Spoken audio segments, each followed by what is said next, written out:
Rádio Rio de Janeiro, a emissora da Fraternidade, passa a apresentar Luz na Penumbra, programa que leva ao seu coração a mensagem da doutrina espírita.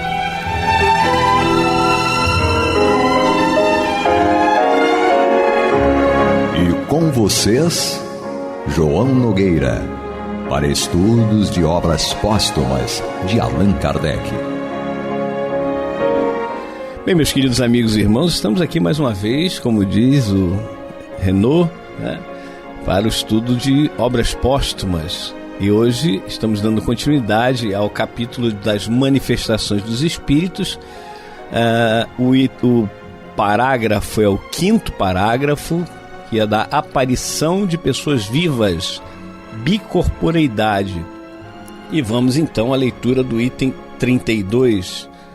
Kardec diz o seguinte: a faculdade que a alma possui de emancipar-se e de desprender-se do corpo durante a vida pode dar lugar a fenômenos análogos aos que os espíritos desencarnados produzem.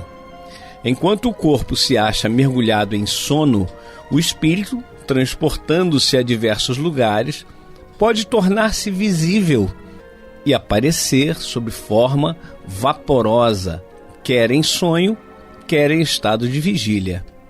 Pode igualmente apresentar-se sob forma tangível ou pelo menos com uma aparência tão idêntica à realidade que possível se torna a muitas pessoas estar com a verdade ao afirmarem tê-lo visto ao mesmo tempo em 2 pontos diversos. Ele, com efeito, estava em ambos, mas apenas num se achava o corpo verdadeiro, achando-se no outro o espírito. Foi este fenômeno, aliás, muito raro, que deu origem à crença dos homens duplos e que se denomina de bicorporeidade. Por muito extraordinário que seja, tal fenômeno, como todos os outros, se compreende na ordem dos fenômenos naturais, pois que decorre das propriedades de perispírito e de uma lei natural. Aqui nós temos Kardec falando a respeito de algo muito interessante que aconteceu, inclusive, com vários vultos, ao longo do tempo. Santo Antônio de Pádua, por exemplo, ele foi visto em outra localidade, ele estava numa determinada localidade e foi visto em outra localidade, defendendo o pai, inclusive, que estava sendo acusado injustamente por algo, E aí o Santo Antônio de Pádua se desdobra, aparece no local do julgamento, dá seu depoimento e retorna ao corpo físico. É o fenômeno da bicorporeidade, da aparição de pessoas vivas. Muitas pessoas acham que só os desencarnados podem se manifestar. Por exemplo, tínhamos uma reunião que acontecia na casa do Gastão e da Olímpia, antes do Caminho do Senhor ter sua sede. Então, as reuniões aconteciam, inclusive, mediunicamente na casa, lá no apartamento do Gastão e da Olímpia. Certa feita, eles tinham um vizinho que era um menino com deficiência mental, digamos assim, um menino especial, uma criança especial. E essa criança, ela se manifestou num médium, através do Davi, inclusive filho da Olímpia e do Gastão. E aí todos ficaram espantados, mas como isso pode acontecer? Porque ele está ali, está vivo, inclusive está acordado, e aí as pessoas não entenderam. E diz aqui o Kardec que pode perfeitamente acontecer. No caso de pessoas ditas normais, nós podemos dormir e irmos aonde nós quisermos. O pensamento é o nosso transportador, digamos assim. Quando nós pensamos, nós vamos ao encontro daquilo que pensamos. No caso de crianças, jovens, enfim, com deficiências psicológicas, digamos, esses irmãos, eles não estão exatamente presos àquele corpo físico pelas mesmas condições que nós estamos na vigília. Eles podem estar ali como se estivessem acordados, mas eles podem estar desdobrados. E podem perfeitamente ir aparecer a alguém, podem manifestar-se através de um médium, pela psicofonia, pela psicografia, enfim, e isso é perfeitamente normal. O que não é normal é nós começarmos o programa com um convidado ilustre, que é o meu amigo e irmão Henrique Parente, não dizer que o Henrique está aqui para conversar conosco a respeito disso, né, Henrique?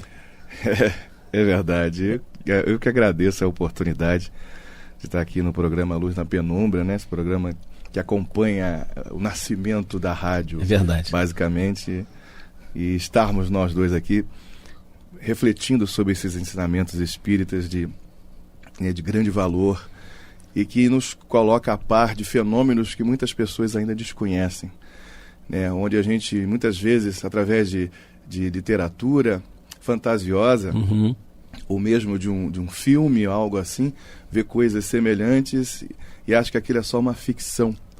Quando a compreensão melhor e mais aprofundada dos fenômenos espíritas, a partir da melhor compreensão também desse canal de comunicação que é o perispírito, dessas energias que envolvem a vida como um todo, nos colocam a par da compreensão, né, desses fenômenos, como no caso aqui hoje o João falando sobre a bicorporeidade.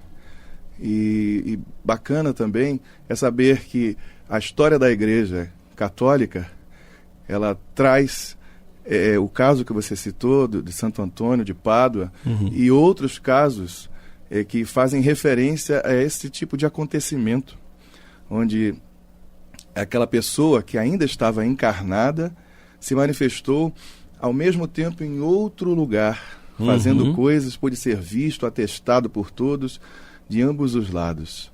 No caso de Santo Antônio, o que me faz lembrar, né, a narrativa do próprio Kardec, acho que no livro dos médiuns, né?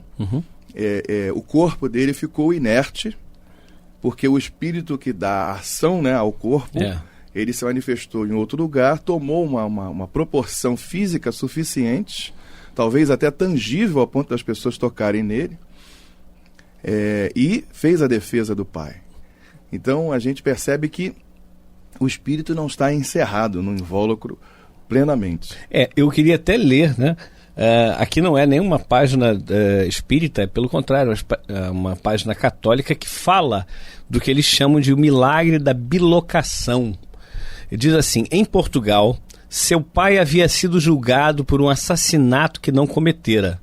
No exato momento que a sentença de morte na forca foi proferida, a quilômetros de distância, na Itália, Frei Antônio entra em transe e surge materializado diante dos juízes de seu pai.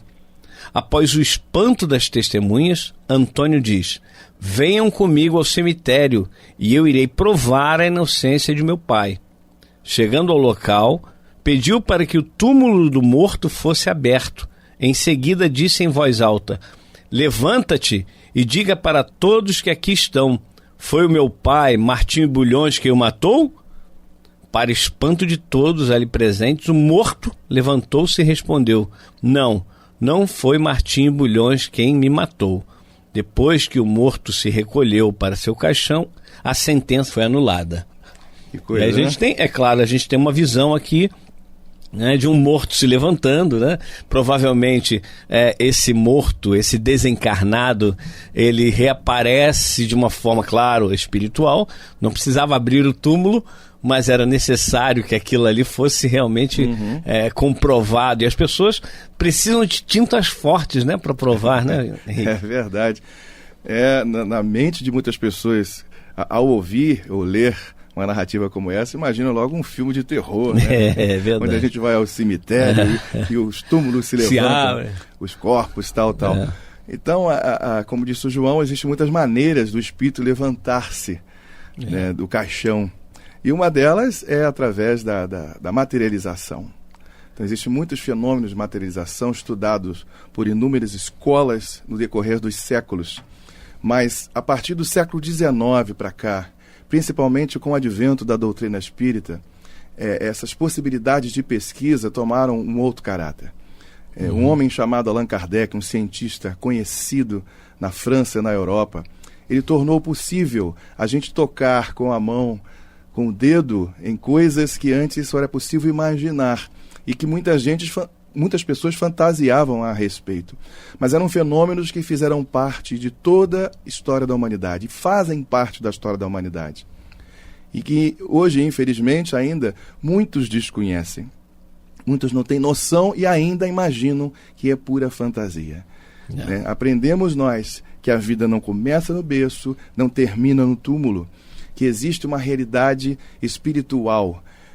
Para gente que desencarna, ou logo após a desencarnação, esse estado espiritual, eu às vezes, João, gosto de chamar de um estado menos material, mas não espiritual da maneira como a gente imagina. Ninguém vira fumacinha. É isso aí. É uma outra dimensão, um outro estado de matéria ainda que a gente desconhece. Exato. Continuamos com as mesmas materialidades, com as mesmas, entre aspas, claro, muito menos densas do que nós temos hoje. Inclusive a própria ciência humana prova isso, porque se você... Kardec se utiliza muito bem dessa figura quando se utiliza da água, de todos os estados possíveis da água. O sólido no gelo, quando ele está abaixo de uma certa temperatura, acima dessa certa temperatura até uma determinada, o líquido, e acima dessa temperatura, claro, como dizia na escola, nas CNTP, nas condições normais de temperatura e pressão, acima dessa determinada temperatura, vapor. E aí o que você tem é simplesmente uma disposição diferente de moléculas. Isso. No sólido mais juntos, aqueles espaços entre as moléculas, esses espaços são menores. Quando vai para o líquido, eles se tornam um pouco maiores, e quando vai para o vaporoso, bem maiores, mas continua sendo água. Verdade. E inúmeros outros casos dessa fenomenologia espírita são narrados nas pesquisas de Kardec e de várias outras escolas.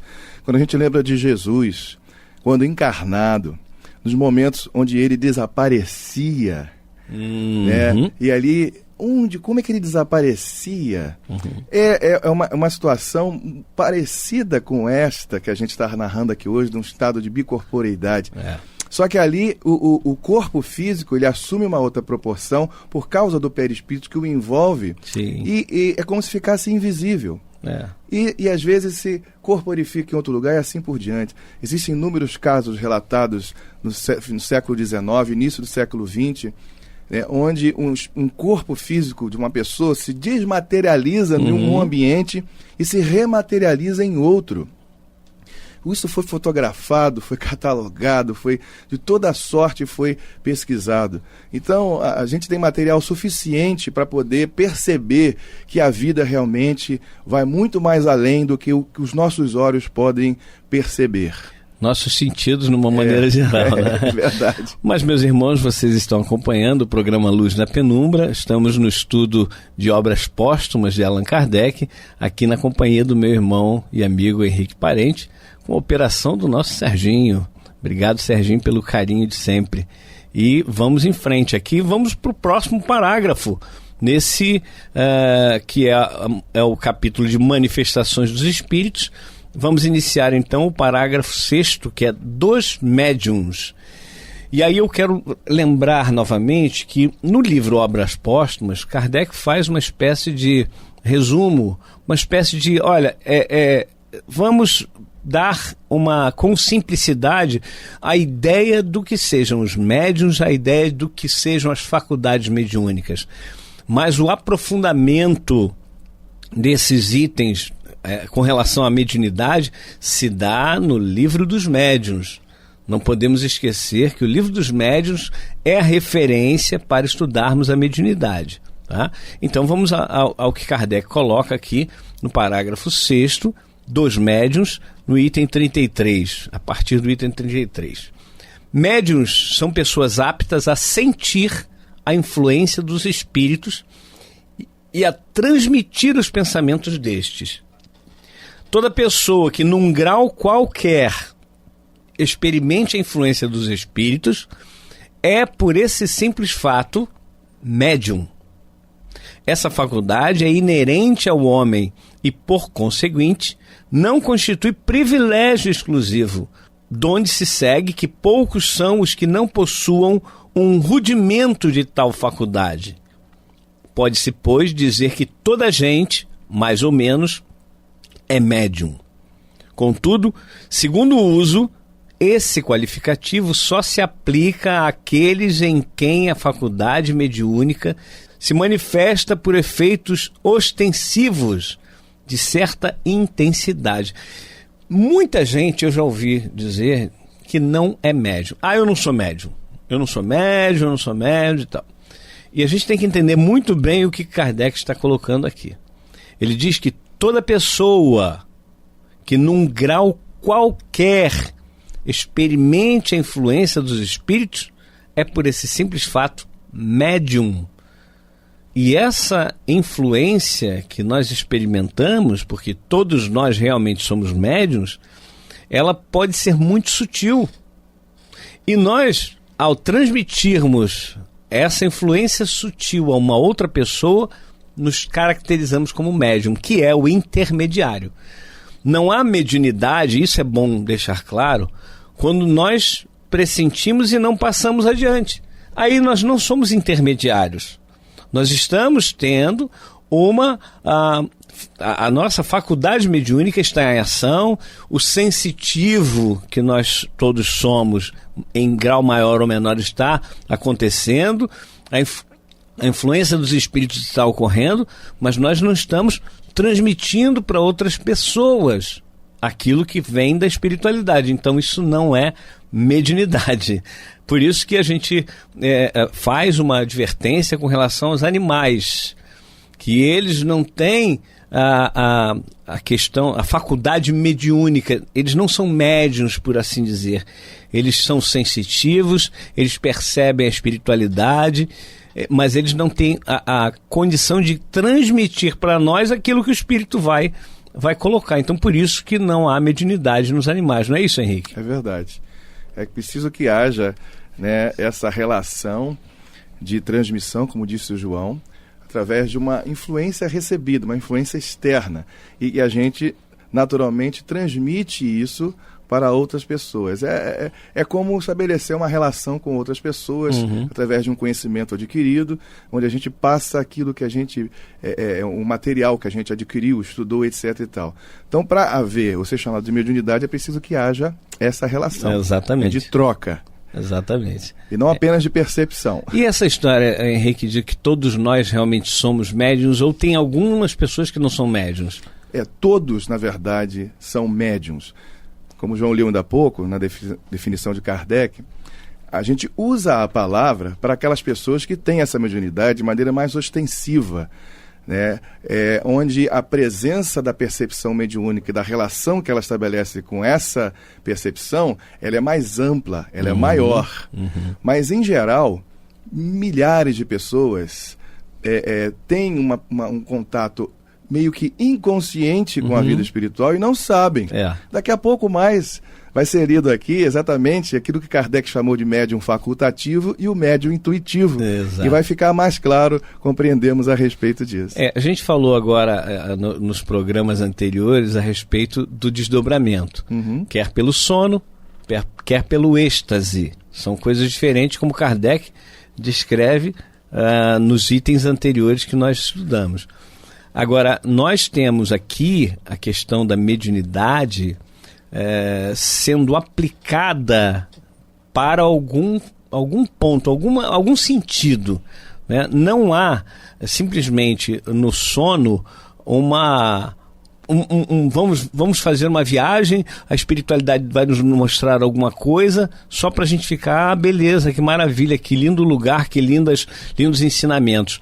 Aquilo ali tem que servir para alguma coisa, para nós e para outras pessoas que possam estar nos rodeando, possam conviver conosco.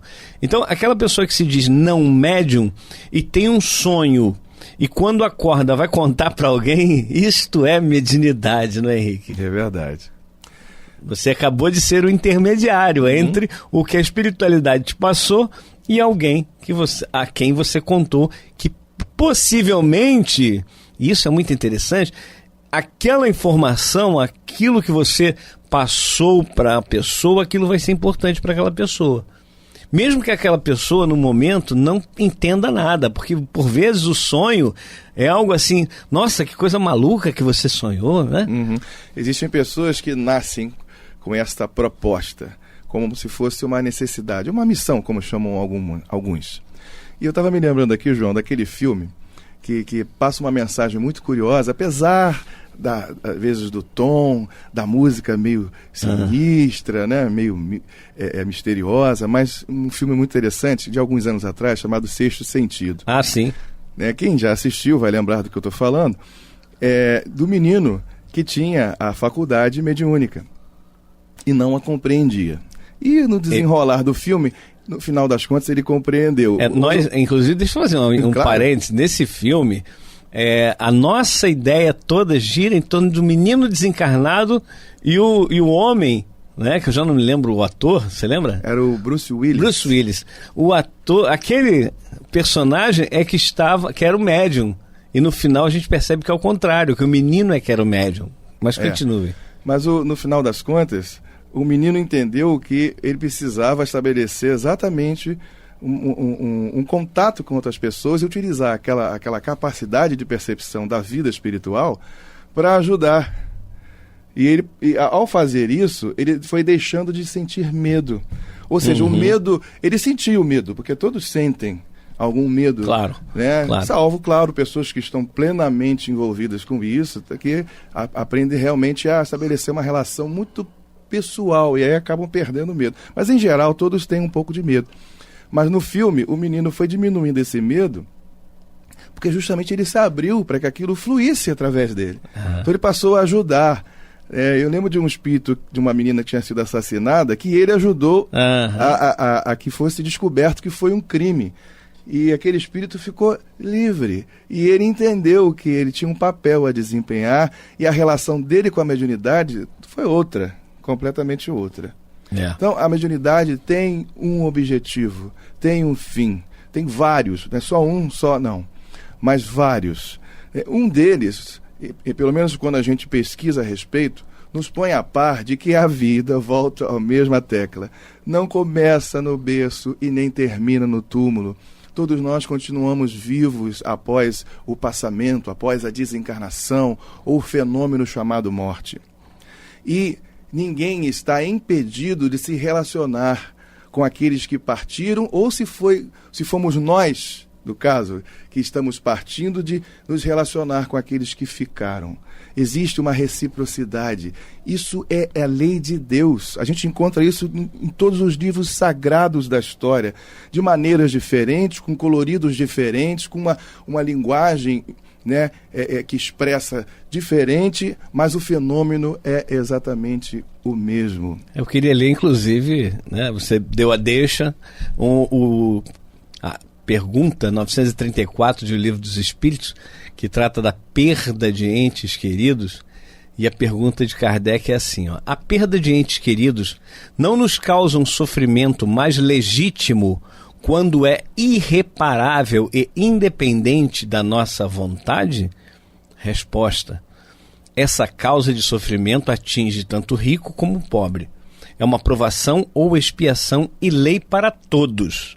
Mas é uma consolação poderdes comunicar-vos com os vossos amigos pelos meios de que dispondes, enquanto esperais o aparecimento de outros mais diretos e mais acessíveis aos vossos sentidos. E aí aqui muitos pesquisadores entendem que é a transcomunicação instrumental, que hoje não é mais através diretamente do médium, mas pelos computadores, pelos telefones, pelos rádios, pelas televisões, etc. e tal. É algo que pode nos consolar, essa comunicação entre chamados mortos e chamados vivos. E que a gente tem muita dificuldade em entender quem são os verdadeiros mortos e quem são os verdadeiros vivos nesse caso. Mas nós temos essa relação, podemos ter essa relação entre nós e aqueles que já partiram para o plano espiritual. Mas nós... Henrique, pode falar? Apenas aqui um acréscimo. Das pessoas que quiserem observar uma ação linda, maravilhosa da mediunidade numa família, Na Revista Espírita de 1859, tem lá um texto maravilhoso chamado O Lar de uma Família Espírita. Sim. Quem tiver curiosidade, busque na Revista Espírita 1859, O Lar de uma Família Espírita, que vocês vão observar uma história que é emocionante, de um pai que desencarnou e que continua a ter relação com a família através de uma reunião mediúnica. É uma das coisas mais belas que eu já li na Revista Espírita. Então, no próximo programa, daremos continuidade ao estudo que nós estamos realizando. Até lá. Até lá.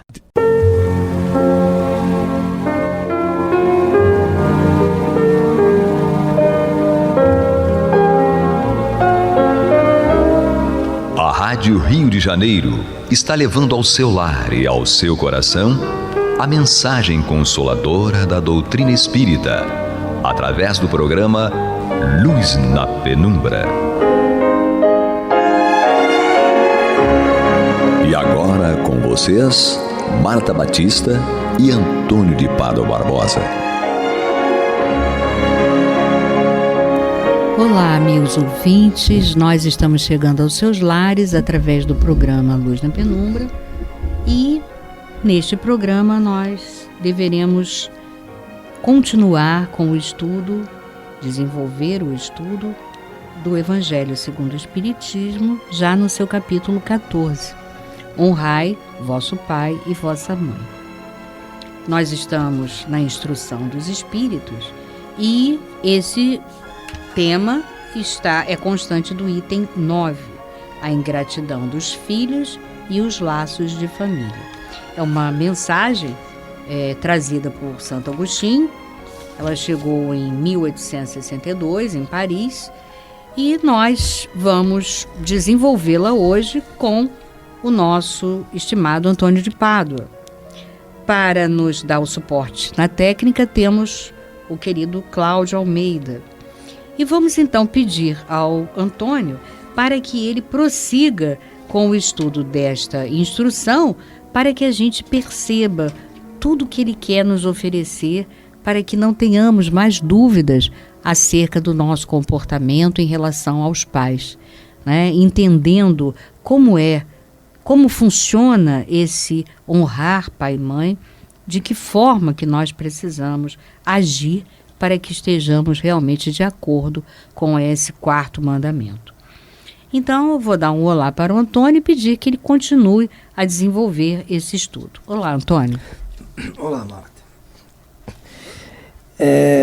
Dando continuidade, então, o que nós estávamos estudando no último programa, cabe a gente dizer o seguinte: essa dificuldade que é muito clara do relacionamento dos pais com os filhos, que acabam gerando no futuro a ingratidão, como é o tema aqui e muitas vezes a ingratidão tem assim uma motivação. Os filhos se queixam que os pais não foram assim tão cuidadosos com eles e usam isso como desculpa. Mas para entender bem este cenário que está proposto e que acontece a cada segundo no mundo, que é uma criança que nasce, tem pai e mãe envolvidos, só mesmo a doutrina espírita nos trazendo o conceito de reencarnação, de vida eterna, de vida futura, de vida passada, para nos ajudar a entender isso e facilitar o nosso lado para melhorar esse relacionamento. Porque se a criança nasce pequenininha e vai ser criada pelos pais, quer dizer, em tese os pais têm tudo para moldá-la dentro de um conceito educacional. E às vezes fracasso, que ele diz aqui, a criança já nasceu com desejos, com vontades, com manias de outras vidas, e aí é difícil para os pais. É verdade, mas já sabendo disso, o que é importante é saber disso. Que as crianças vão nascer com esses problemas, nós sabemos. E que os pais têm seus próprios problemas também, trazidos de outras vidas, também é fato. Mas então, já conhecendo isso, com certeza ajuda a tomar precauções, tomar cuidados, tomar providências, para que isso não piore, não detone daí esse mal-estar de ingratidão, de maus cuidados entre pais e filhos. Não é? Se a mãe e o pai já sabem que a criança está com um comportamento diferente do que o desejado, tem que tomar os cuidados, que sabe que ela já traz aquilo. E o adulto, quando vai ter que cuidar dos pais, e encontra pais complicados, pais teimosos, como eu sempre, ele sabe, meu pai e minha mãe também eles tiveram vivências que os levaram a isso, e agora cabe a mim, entendendo isso, ser mais complacente com essa história. Então, acho que no fundo, o conhecimento trazido pela doutrina espírita através da máxima da reencarnação vem realmente ajudar aos pais e aos filhos a quebrar esse sentimento de ingratidão ou maus cuidados. Ele diz aqui, inclusive, Santo Agostinho, a tarefa não é tão difícil quanto podereis pensar. Ela não exige o saber do mundo. Tanto o ignorante quanto o sábio podem desempenhá-la, e o Espiritismo veio facilitar esse desempenho, fazendo com que se conhecessem as causas das imperfeições do ser humano. Ou seja, a tarefa de, desde pequenininho, cuidar do filho de forma que ele venha se tornar uma pessoa de bem, aparentemente é difícil, mas no fundo não é, porque você já tem essa carta na manga. Você sabe que a criança chegou ali e tem problemas, então você vai ter que identificar os problemas e começar a corrigi-los o mais cedo possível. É a sua tarefa essa. Desde pequenininha, a criança manifesta seus instintos bons ou maus que traz de existências anteriores. É preciso que os pais se dediquem a estudá-los. Tantos os males que têm seu princípio no egoísmo e no orgulho. Observai, pois, os menores sinais que possam revelar o germe desses vícios e tratai de combatê-los logo, não deixando que criem raízes profundas. Fazei como o bom jardineiro que arranca os maus rebentos à medida que eles vão surgindo na árvore. Se deixardes que o egoísmo e o orgulho se desenvolvam, não vos espanteis, pois mais tarde se serdes pagos com a ingratidão. Então nós temos que ser muito perspicazes, muito bons observadores, verem nossos filhos ainda pequenininhos, ainda recém-nascidos, se têm tendências a serem egoístas, se serem maldosos, se serem orgulhosos. A gente tem que perceber isso nas crianças. E, em percebendo, tentar corrigir, porque nós podemos usar táticas pedagógicas, modernas, inclusive, que não precisa apelar para a ignorância, como era no meu tempo, apelar para grosserias e nada disso. Hoje há técnicas mais avançadas que os pais e as mães podem usar para perceber nos filhos algum comportamento que possa levar no futuro a ser uma pessoa egoísta, ou orgulhosa, ou malcriada, ou coisa, porque vai já ir tentando corrigir, pelo menos diminuir o problema. Mas aqui, arrancando os rebentos errados da árvore para a árvore crescer bem.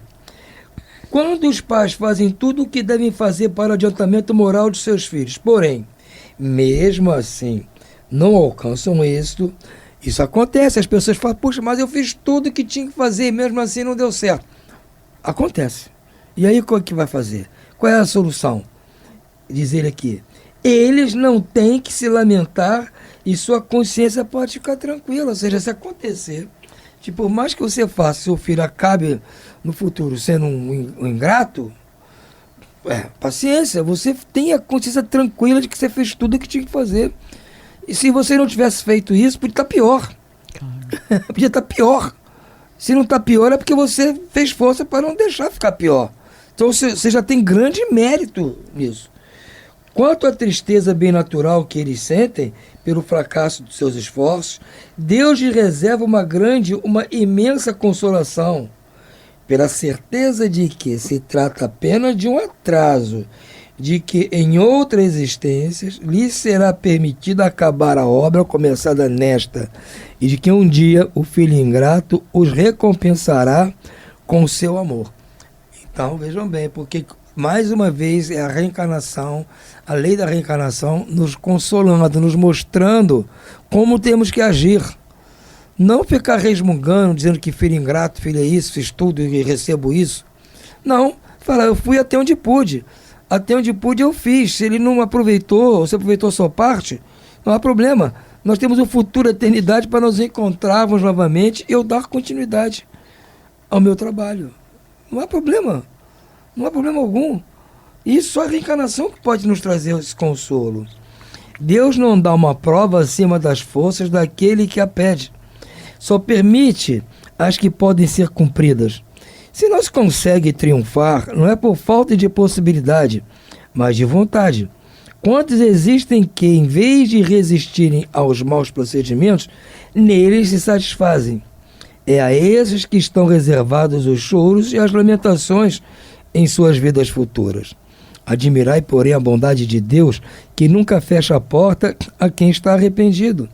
E chega o dia em que o culpado está cansado de sofrer, em que seu orgulho, enfim, foi dominado, e é então que Deus abre os braços paternais ao filho pródigo, que se lança aos seus pés. Aí é aquela história da parábola de Jesus com o filho pródigo que volta à casa do pai, é recebido de braços abertos, com festa e tudo mais. Mas é um fato. E vejam bem, vamos supor que nesta própria vida, Deus lhe dá a graça dos seus filhos, ingrato e tudo mais, que aquela peça complicada, dele cair em si e ver que não está bom, ou está sofrendo tanto com o seu modo de ser. A quem vocês acham que ele vai buscar nessa hora? Vai buscar o estranho? Difícil. Vai buscar o pai e a mãe. A não ser que o pai e a mãe tenham no tratado também com a mesma violência do mundo. Se o pai e a mãe o trataram do mesmo jeito que o mundo trata, ele busca qualquer um. Mas se o pai e a mãe fizeram tudo direitinho, tem a consciência tranquila de que fizeram o melhor, ele vai saber ver muito bem onde tem uma almofadinha confortável para ele se descansar e curar suas feridas na hora do sufoco. Ele sabe para onde voltar. Sem sabe? dúvida. Que sabe que vai encontrar ali carinho, atenção, que ele vai lembrar, puxa, meu pai e minha mãe cansavam de falar isso, eu é que não aceitei. Isso aí é a coisa que mais acontece. Então, nós temos essa prerrogativa. Olha, não deu, estou triste, queria que meu filho fosse assim, o assado ele não é, ele é o contrário, mas eu fiz tudo, Deus testemunhou que eu fiz tudo. Então, fique tranquilo. Se Deus permitir, nesta vida ainda você vai colher os frutos disso que você plantou. Ele vai voltar para você tentar consertar com as feridas dele, recuperar, acertar tudo e para ele recomeçar, ou se não for possível. Muitas vezes acontece esses filhos irem embora mais cedo, causado pelos seus próprios desatinos, mas em outra existência, vamos nos reencontrar, ou vamos nos reencontrar primeiro na espiritualidade, acertar os ponteiros, vamos voltar para dar continuidade à tarefa, gente. Essa é a grandeza que nos mostra a lei de Deus. E só através da reencarnação que nós temos compreensão disso. As grandes provas, entendem bem o que eu digo, são quase sempre o indício de um fim de sofrimento e de um aperfeiçoamento do espírito, quando são aceitas por amor a Deus. Isso é uma máxima, belíssima, trazida por ele. Por quê? Faz parte do ensinamento do consolo prometido por Jesus e que a doutrina espírita procura exercer da melhor maneira possível. Porque quando o sofrimento está vindo, ele está chegando a um ápice, é sinal de que é o começo do fim desse sofrimento. Isso. É hora de descer o morro. Se está lá, como diz o caiu no fundo do poço, já chegou no fundo do poço, agora vai ter que subir. Então você tem que perceber isso. Na hora que está mais complicado, que a dor está muito funda, é sinal de que é a hora que vai começar a diminuir, gente. Isso. É a hora que vai parar. É a hora que o negócio vai dar a volta. Fim da prova. É o fim da prova. É o começo do acerto. Isso. Vamos recomeçar, paga a pedra, agora é hora de voltar tudo ao que era antes. Isso, ele faz aqui um finalzinho da sentença, uma pequena ressalva. Isso quando essas provas são aceitas por amor a Deus. Então, faz parte do aceitamento dessas provas, além da coragem, a resignação, como está numa prece que consta lá da coletânea de preces espíritas, lá no final, preces para uma pessoa em aflição, que a função da prece, no caso, é dar a essa pessoa coragem para enfrentar a aflição e resignação para aceitar a coisa dentro de uma boa, galhardamente, como dizia minha mãe. Porque é o que ele está dizendo aqui. Quando você aceita a dor, o sofrimento, a prova, com coragem para enfrentar a prova e com resignação, porque está aceitando aquilo, sabendo que é o amor de Deus que está agindo em seu benefício, já até o começo, amigo, já está no começo de acabar com isso, já está no, como dizia Dorico Paraguaçu, já está nos finalmente. Exatamente. Então chegamos aos finalmente. É o momento supremo para o espírito, no qual é preciso, principalmente, não falhar com lamentações. Se não quiser perder o fruto da prova e ter que recomeçar. E nós não podemos bobear, como diz, bobear o cachimbo cai. É a hora de perceber o que está acontecendo para nós nos beneficiarmos daquele sofrimento pelo qual nós passamos. Vamos jogar fora todo esse sofrimento? Vamos sofrer tudo de novo? Porque fomos recalcitrantes? Não acho uma boa. Em vez de vos lamentardes, agradecer a Deus que vos oferece a oportunidade de vencer para vos dar o prêmio da vitória. Então, quando sairdes do turbilhão do mundo terrestre, entrareis no mundo dos espíritos e sereis aclamados como soldado que saiu vitorioso no meio da batalha. Gente, é questão de fé, de acreditar. Se a gente não acredita, vida que segue. Mas eu acho muito mais confortável acreditar nessas palavras de Santo Agostinho. Não é o Antônio que está falando aqui. É Santo Agostinho. Não é o Antônio que escreveu, é Allan Kardec que escreveu isso aqui, traduzindo as palavras de Santo Agostinho. Então, eu acho que vale a pena dar um crédito de confiança a esses dois luminares do conhecimento humano. Santo Agostinho de Hipona e Allan Kardec, Hippolyte Léon, Denis Arrival. Nós temos que dar um crédito. E vamos ver se nos beneficiamos ou não com isso.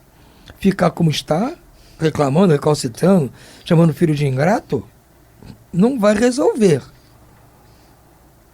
Também reclamar dos pais, que o pai é chato, que a mãe é chata, que dá trabalho, que a expressão é uma porrinhação, é não sei o quê, também não vai resolver. Então é hora de sentar, se acalmar, pedir ajuda a Deus, criar coragem, ser resignado e tocar o barco para frente. De todas as provas, as mais penosas são as que afetam o coração. Muitos suportam com coragem a miséria e as privações materiais. Vê bem, nós aceitamos muitas vezes a prova da miséria e das privações materiais. Temos coragem para enfrentar isso, mas sucumbem sob o peso dos sofrimentos domésticos, magoados pela ingratidão dos seus. E mais uma vez ele está sendo perfeito, porque isso nos machuca muito mais.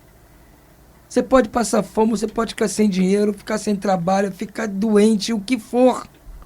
Você suporta melhor ou menos ruim, né? De forma menos ruim, do que uma ingratidão, mas de uns filhos. É uma dor muito maior, gente. E se nós temos que passar por isso, como diz lá no capítulo 5, há as causas anteriores e as causas atuais. As causas anteriores são os nossos compromissos com esse espírito que veio. Não sabemos as encrencas que nós aprontamos junto e agora cabe a nós tentar acertar. Não sabemos se nós fomos culpados dele estar nesta situação pelo que nós fizemos ou deixamos de fazer em vidas anteriores. Coube a nós agora tentar consertar. E nós, por falta de atenção, por desconhecimento do cenário em que estamos envolvidos, continuamos no erro.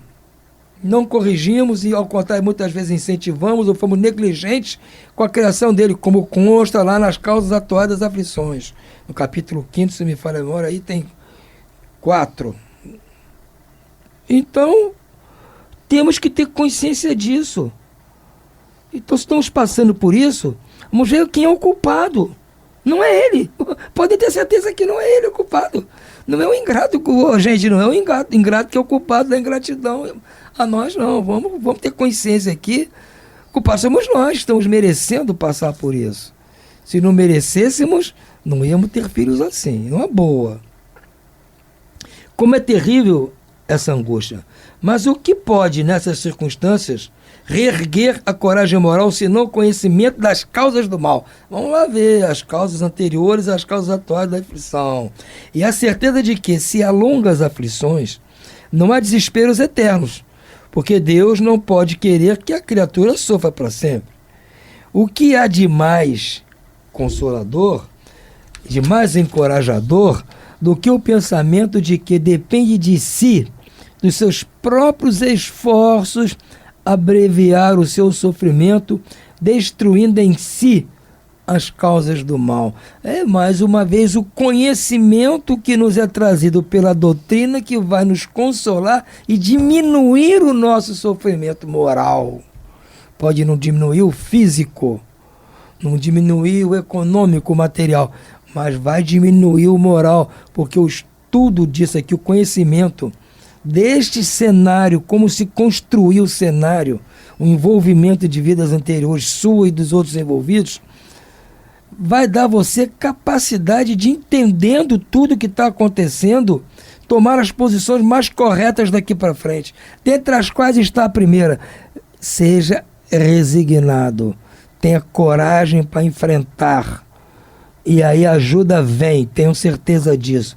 E o problema, se era X, vai passar a ser metade de X. Porque vai tirar o sofrimento de cima da dor. É isso que nós temos que nos ater. É isso que temos que nos ater. Senão não vale a pena você se esforçar em ser uma pessoa de bem. Se você não pode colher frutos disso. E os frutos são o quê? Diminuir seus sofrimentos, que nós temos muito sofrimento pela frente ainda. Estamos longe de estar no bem bom do paraíso, do reino de Deus. Então, vamos ter muito sofrimento pela frente, vamos fazer força para eles serem menos dolorosos ou menos sofridos. E é assim que se faz. No caso específico aqui com a ingratidão, é isso aí que ele está dizendo. Fazer o certo. Se o outro vai entender ou não entender, vai cumprir ou não vai cumprir, esse é com o outro. Mesmo sendo seu filho, ele é outro.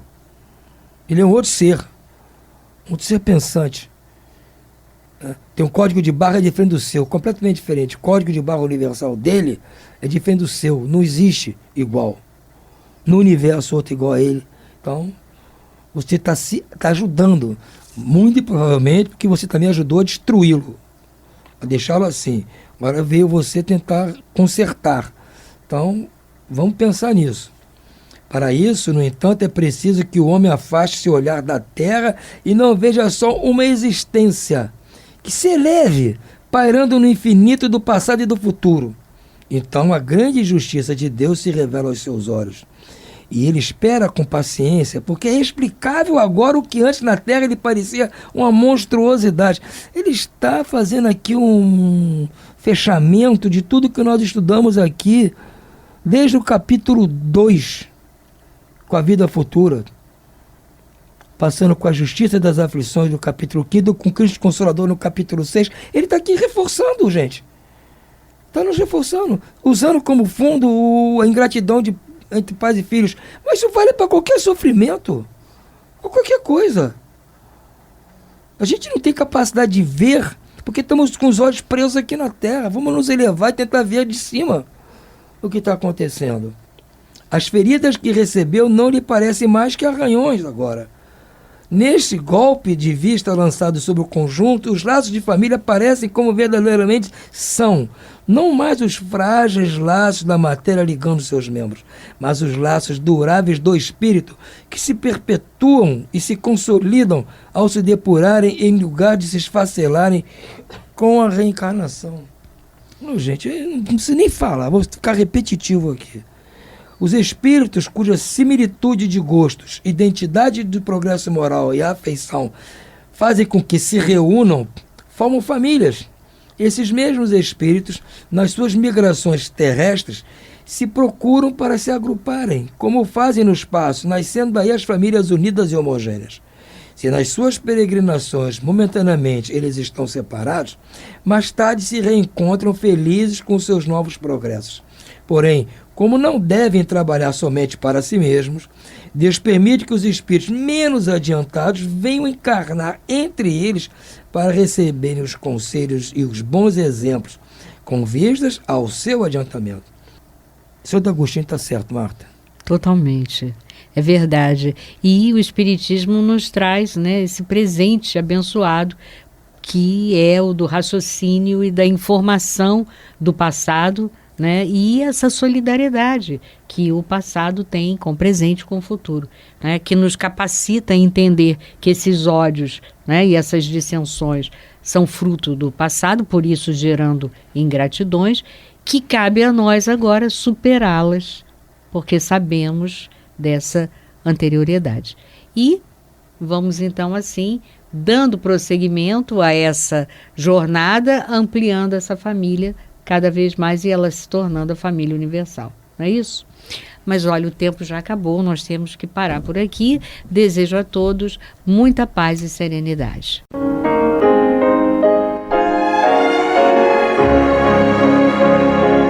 E vamos ouvir agora a prece de encerramento de nosso programa, na voz de Geraldo de Aquino. Jesus, dá-nos coragem para a luta, piedade para os insultos e misericórdia para as injustiças e ingratidões.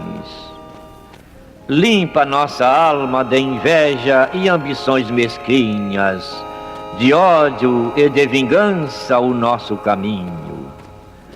E que dentro em pouco, ao recolher-nos de novo ao calor do nosso leito, para que o sono nos dê a paz e o esquecimento das tristezas humanas, possamos sentir, Senhor, no mais íntimo de nosso ser, a doçura indefinível do Teu amor e a grandeza incomparável da Tua divina presença.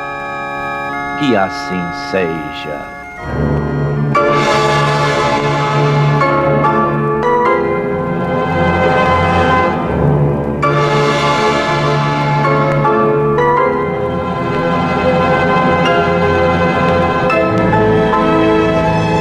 Acabamos de apresentar o programa Luz na Penumbra, que voltará a ser apresentado amanhã às 21 horas nesta emissora.